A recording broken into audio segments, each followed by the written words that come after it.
Some tests are designed to prove love, but what if the test itself is what destroys it? Lucas never saw it coming. At 32 years old, he thought he had finally figured out what it meant to build a life with someone. He was a software developer who worked from home, the kind of man who kept his promises, paid his bills on time, and never once made his wife question where he was or who he was with. He wasn't flashy. He wasn't the type to post every moment of his life online or make grand romantic gestures that looked perfect in photos. But he was steady, reliable. The kind of husband who noticed when the laundry was piling up and just did it without being asked. The kind of man who set his alarm 30 minutes early just to make coffee for his wife before her hospital shifts started. Lucas believed that love wasn't about the big moments. It was about showing up every single day, even when no one was watching. Especially when no one was watching. And for the first 8 months of his marriage to Kate, that philosophy had been enough. Or so he thought. Kate was 29, a registered nurse who worked long, brutal shifts at the county hospital. She came home exhausted most nights, her scrubs wrinkled, her hair pulled back in a messy bun, dark circles under her eyes that no amount of concealer could hide. But even when she was tired, she smiled at Lucas. She kissed him when she walked through the door. She curled up next to him on the couch and fell asleep with her head on his shoulder while he worked on his laptop. Lucas loved her in a way that felt simple and uncomplicated. She was his partner, his best friend, the person he wanted to wake up next to for the rest of his life. And he never once doubted that she felt the same way. But doubt has a way of creeping in through the smallest cracks, especially when someone plants the seed. It started with Florence. Florence was Kate's co-worker, a woman in her late 40s who had been divorced twice and carried her bitterness like a badge of honor. She was the type of person who always had a story about a man who lied, a husband who cheated, a boyfriend who turned out to be married. She spoke about men the way someone might talk about a disease. Inevitable. Dangerous. Something you had to protect yourself from. And Kate, tired and vulnerable after back-to-back 12-hour shifts, started listening. It wasn't that Kate distrusted Lucas. Not really. But Florence had a way of making her question things she had never questioned before. You really think he's home alone all day and nothing ever happens? Florence would say, stirring her coffee in the hospital break room. I'm not saying he's doing anything. I'm just saying you can't know for sure unless you test it. Kate would laugh it off at first. Tell Florence she was being paranoid. But the words stayed with her. They followed her home. They whispered in her ear when Lucas was on a video call with a female co-worker. They shouted when he laughed a little too hard at something on his phone. And slowly, without even realizing it, Kate started to wonder. What if Florence was right? What if she was being naive? It was early December when Denise came to visit. Denise was Kate's younger sister, fresh out of college at 23, full of energy and confidence and that reckless kind of freedom that comes with not having any real responsibilities yet. She had just finished her degree in marketing and was taking a few months off before diving into the job market. Kate had invited her to stay with them for the holidays, excited to spend time with her sister and show her what married life looked like. Lucas was fine with it. He liked Denise well enough. She was fun, easygoing, and always had a story that made everyone laugh. He figured it would be nice to have someone else around the house for a while, especially since Kate worked so much. What he didn't know was that Kate had already planted an idea in Denise's mind. A test. A way to prove, once and for all, that Lucas was the man Kate hoped he was. It wasn't supposed to be a big deal. That's what Kate told herself. She didn't give Denise explicit instructions. She didn't say, flirt with him or seduce him. She just said something vague. Something that felt harmless at the time. Just keep an eye on him for me. See how he acts when I'm not around. Denise, always eager to help her big sister, agreed without thinking twice. But what Kate intended as a simple observation and what Denise decided to do were two very different things. Denise arrived on a cold Friday afternoon in mid-December. She showed up with 2 suitcases, a backpack, and a smile that could light up a room. Lucas helped her carry her bags upstairs to the guest bedroom while Kate finished getting ready for a night shift. Thanks, Lucas, Denise said, standing a little too close as he set her suitcase down by the bed. You're seriously the best brother-in-law ever. Lucas smiled politely and stepped back toward the door. No problem. Make yourself at home. If you need anything, just let me know. And that was it. Nothing strange. Nothing inappropriate. Just a normal interaction between family members. But later that night, after Kate left for work and Lucas was back at his desk finishing up a coding project, he heard footsteps on the stairs. Denise appeared in the doorway of his home office wearing a tank top and shorts, her hair down, her phone in her hand. "Hey, sorry to bother you," she said, leaning against the doorframe. "I was just wondering if you knew the Wi-Fi password. I can't find it anywhere." Lucas glanced up from his screen. "Oh yeah. It's on a sticky note on the fridge. I'll grab it for you." No, don't get up," Denise said quickly, stepping into the room. "Just tell me. I'll remember it." Lucas rattled off the password, and Denise typed it into her phone. But she didn't leave. She lingered, looking around the room, her eyes landing on the certificates on the wall, the books on the shelf, the half-empty coffee mug on his desk. "You work a lot, huh?" she asked. Lucas nodded. "Yeah, it's busy right now. End-of-year deadlines." "Do you ever get lonely? Like, being home all day by yourself?" Lucas hesitated. It was an odd question, but he didn't want to be rude. "Not really. I'm used to it. And Kate's home whenever she's not working, so it's fine." Denise smiled, a slow, curious smile that made Lucas feel slightly uncomfortable. "That's good. Kate's lucky to have someone like you." And then she left. Just like that. Lucas sat there for a moment, staring at the empty doorway, wondering why the conversation felt strange. He shook it off and went back to work. It was nothing. Just small talk. But over the next few days, the small things started to add up. Denise began wearing clothes that were just a little too revealing.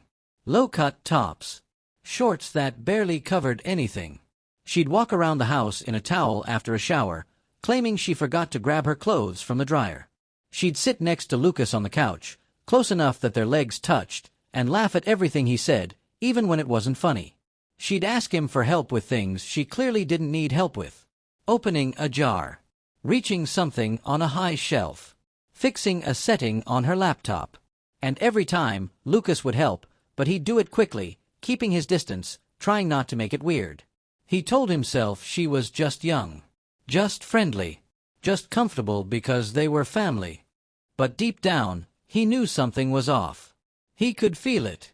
The way she looked at him when she thought he wasn't paying attention. The way she found excuses to be alone with him whenever Kate was at work. The way she'd touch his arm or his shoulder when she talked, letting her hand linger just a second too long. Lucas didn't want to believe it. He didn't want to think that his wife's little sister was flirting with him. Because if he acknowledged it, then he'd have to do something about it. He'd have to tell Kate. And what would he even say? "Your sister's been acting weird." It sounded ridiculous. So he stayed quiet. He avoided Denise as much as he could without being obvious.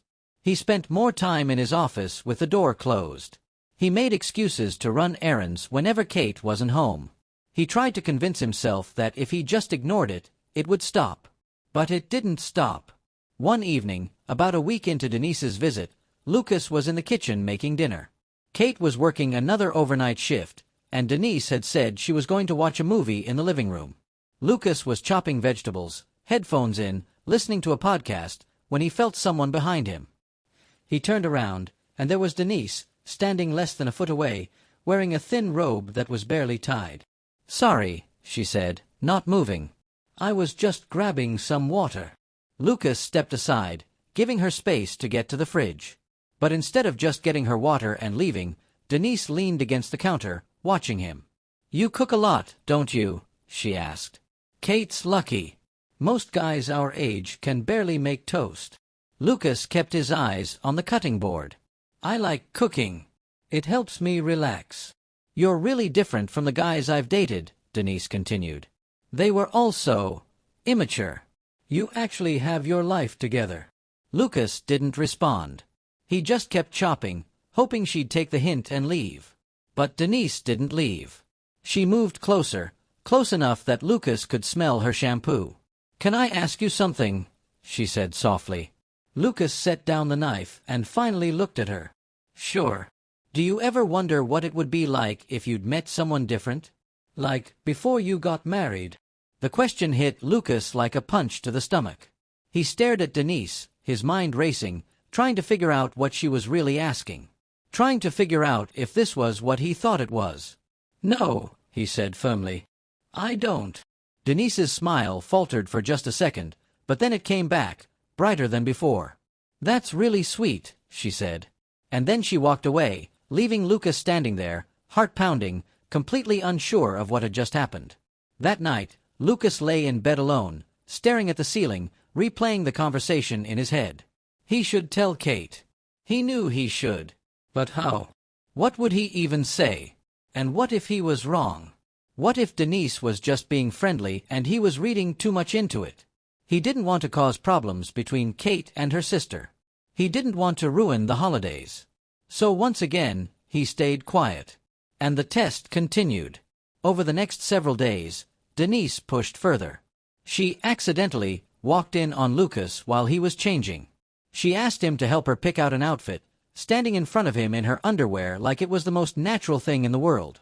She texted him late at night, asking random questions, keeping the conversation going even when he gave short, polite answers. And through it all, Lucas kept his distance.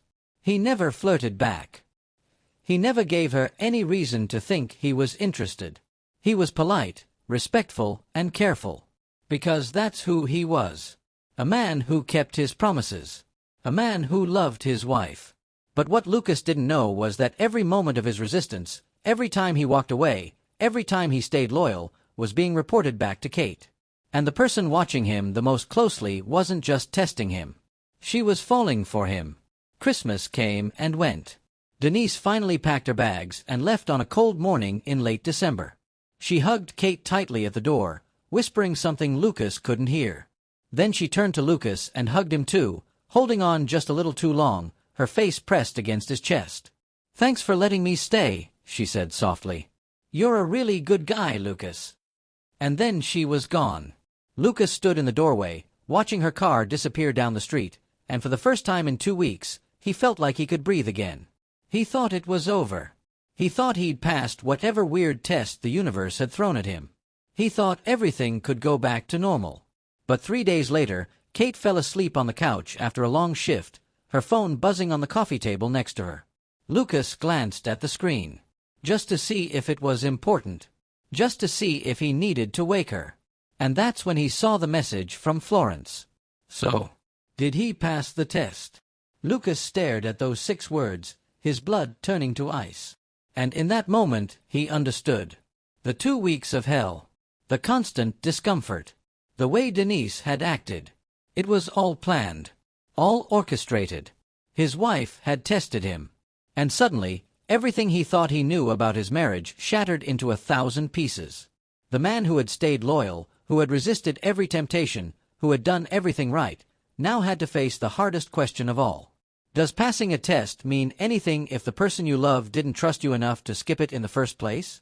Lucas didn't move. He stood there, frozen, Kate's phone glowing in his hand like evidence of a crime he didn't commit. So, did he pass the test? The words burned into his brain. He read them again. Then again. Hoping somehow they'd say something different. But they didn't. His hands started shaking. Not from anger yet. From shock. From the feeling of the ground disappearing beneath his feet.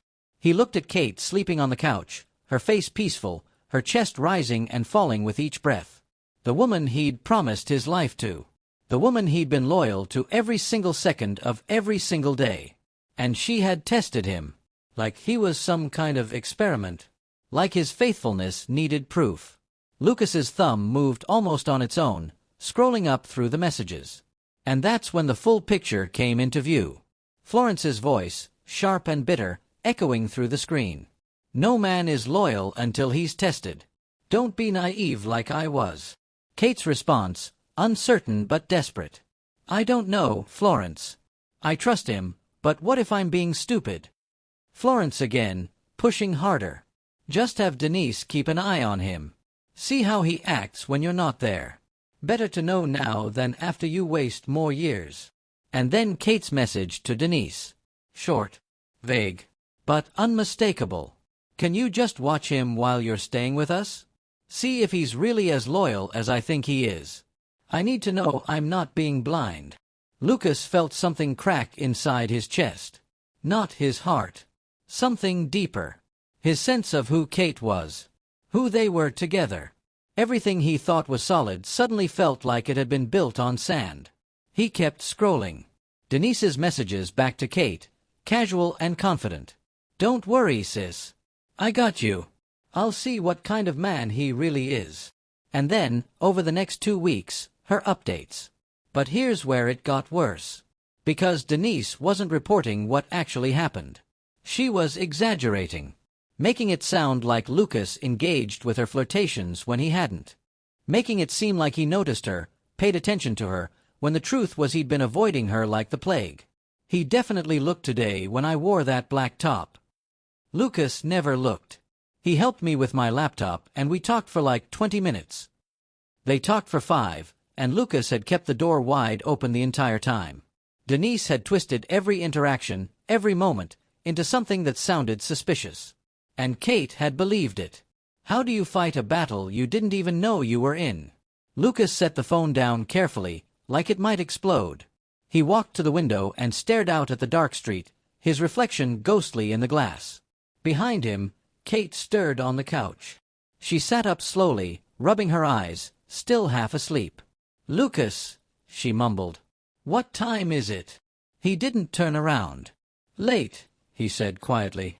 Kate stood, walking toward him, wrapping her arms around his waist from behind, pressing her cheek against his back. It was something she did all the time. A gesture of comfort, of love. But this time, Lucas's body went stiff.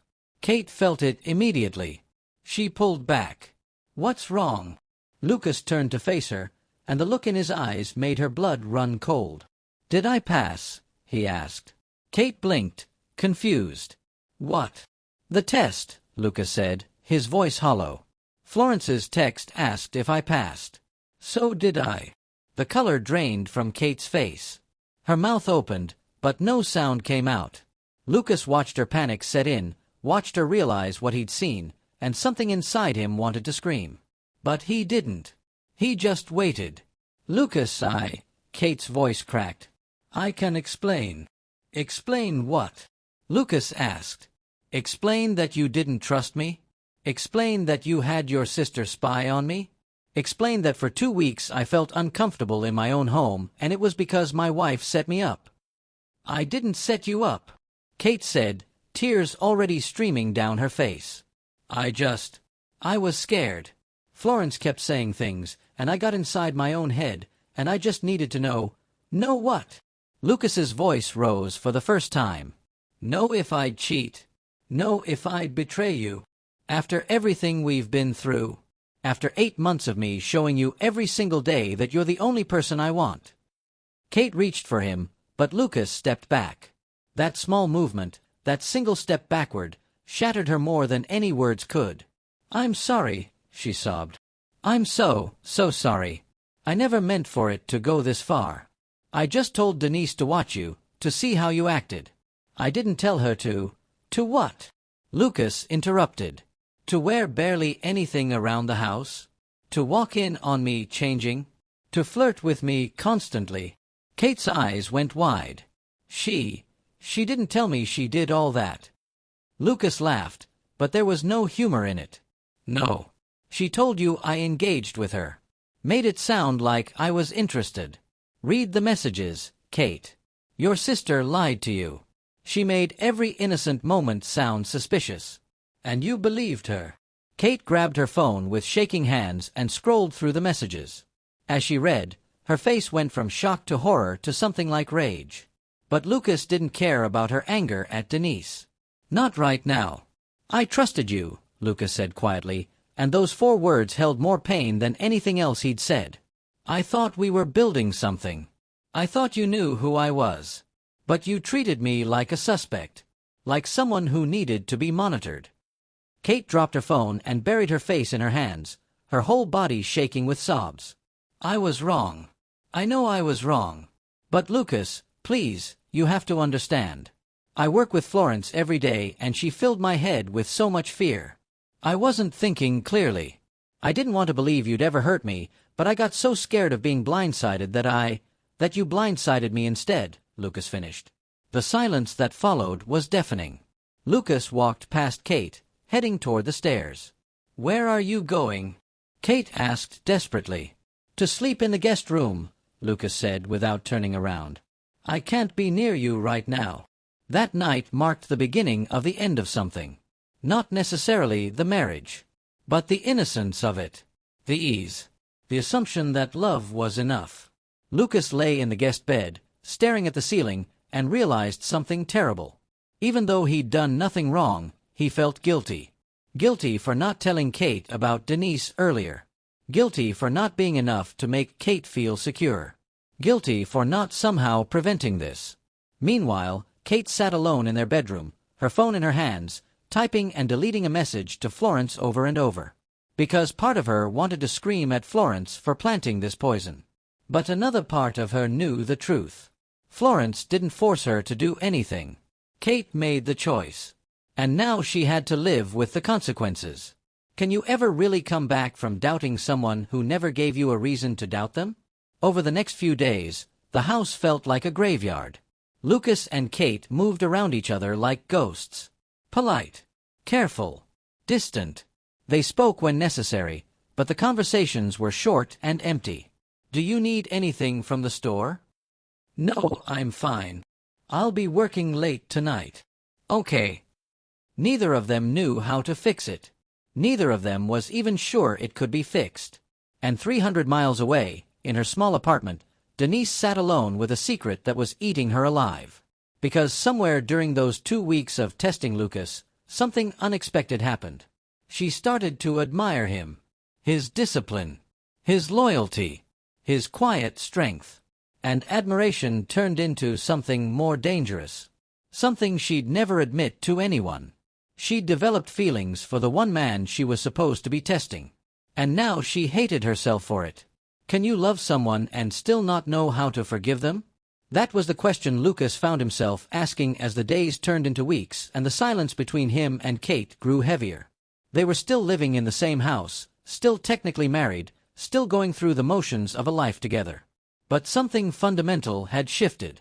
The trust that once felt automatic now felt fragile, like glass that had been glued back together but would never be quite the same. Lucas kept sleeping in the guest room. Kate stopped asking him to come back to their bed. And every morning, they'd pass each other in the hallway with careful smiles that didn't reach their eyes, both of them wondering the same thing. Was this how it ended? Not with a big fight or a dramatic exit, but with this slow, painful fade into nothing? 3 weeks after the discovery, Kate finally confronted Florence. She walked into the hospital break room during her lunch shift, and when she saw Florence sitting there with her coffee and her phone, something inside her snapped. "We need to talk," Kate said, her voice cold in a way Florence had never heard before. Florence looked up, surprised. "About what?" "About what you did to my marriage." The break room went quiet. 2 other nurses who'd been eating lunch suddenly found reasons to leave. Florence set down her coffee slowly, her expression hardening. "I didn't do anything to your marriage, Kate. I tried to protect you." "There's a difference." "Protect me?" Kate's voice shook. "You put fear in my head. You convinced me to test my husband like he was some kind of criminal. You projected your bitterness onto my life, and I was stupid enough to let you." Florence stood up, her face flushing red. "I was giving you advice based on experience. Real experience. You don't know what it's like to be blindsided by someone you trusted." "You're right," Kate said quietly. "I don't. Because my husband never betrayed me. But I betrayed him. Because I listened to you instead of trusting what I knew in my heart." Florence grabbed her things and pushed past Kate toward the door, but she paused just before leaving. "You'll regret defending him," she said bitterly. "They all disappoint you eventually." Kate watched her go and felt nothing but sadness. Not anger. Just sadness. Because she realized Florence wasn't trying to protect her. Florence was trying to make sure Kate ended up as broken and alone as she was. And Kate had almost let it happen.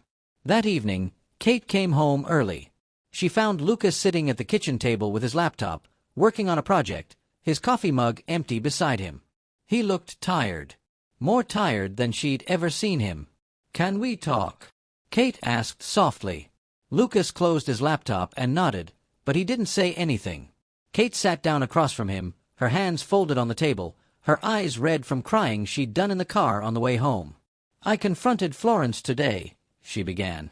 "I told her what she did to us. And I cut her out of my life." Lucas's expression didn't change. "Okay.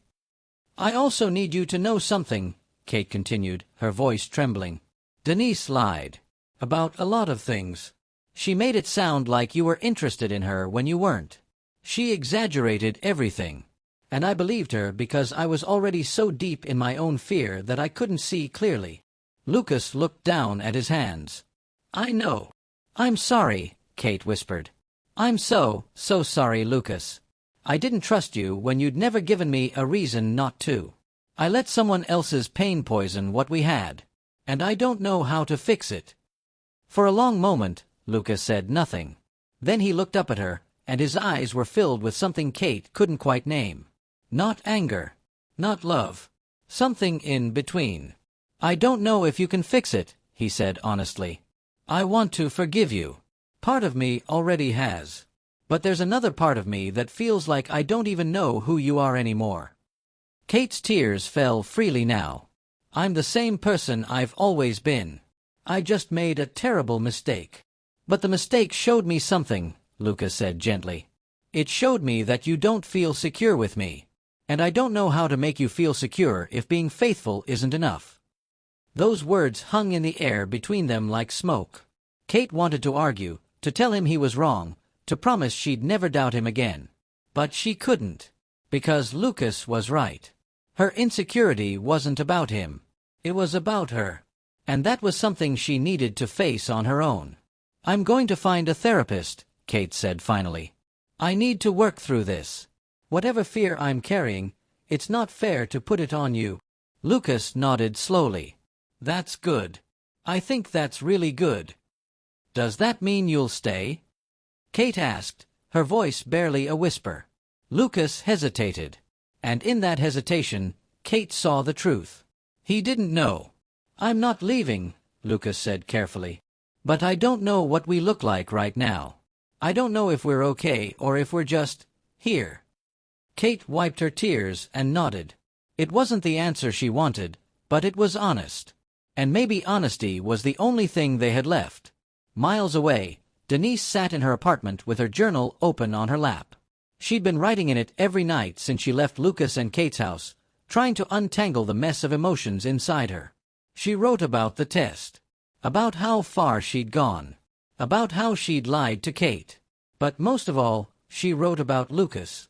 About the way he'd never once crossed a line. About the way his loyalty had made her feel something she didn't want to feel. Denise knew she could never tell anyone the truth. Not Kate. Not Florence. Not even Lucas.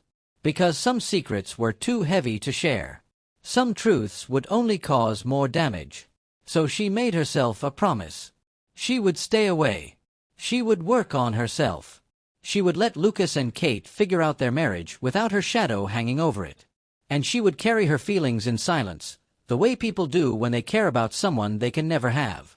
It was the least she could do after everything she'd broken. Back in the house, late that night, Lucas stood outside the bedroom door. The door Kate was sleeping behind. He could hear her soft breathing through the crack where the door didn't quite close. For weeks, he'd avoided this moment. But tonight, something pulled him here. Maybe it was exhaustion. Maybe it was hope. Maybe it was just the need to see her one more time as the person he married, not the person who hurt him. He pushed the door open quietly. The light from the hallway spilled into the room, illuminating Kate's face. Her cheeks were still wet. She'd been crying herself to sleep again. Lucas stood there, watching her, feeling the weight of everything they'd been through pressing down on his chest. And then, so quietly she couldn't possibly hear, he whispered into the darkness. "I don't know where we go from here. But I see you differently now. Not as someone who hurt me, but as someone who was hurting." He stepped back and gently pulled the door closed, leaving just a crack of light. Then he walked back to the guest room, lay down, and stared at the ceiling until morning came. Because some endings aren't really endings. They're just pauses. Moments where two people stand at a crossroads and wonder which path leads back to each other, and which one leads away forever. So here's my question for you. If someone you love tests your loyalty and you pass, but the test itself breaks your trust, can the relationship ever truly recover? Drop your thoughts in the comments below. And if this story hit you in any way, hit that subscribe button and check out other stories in my channel. Until next time.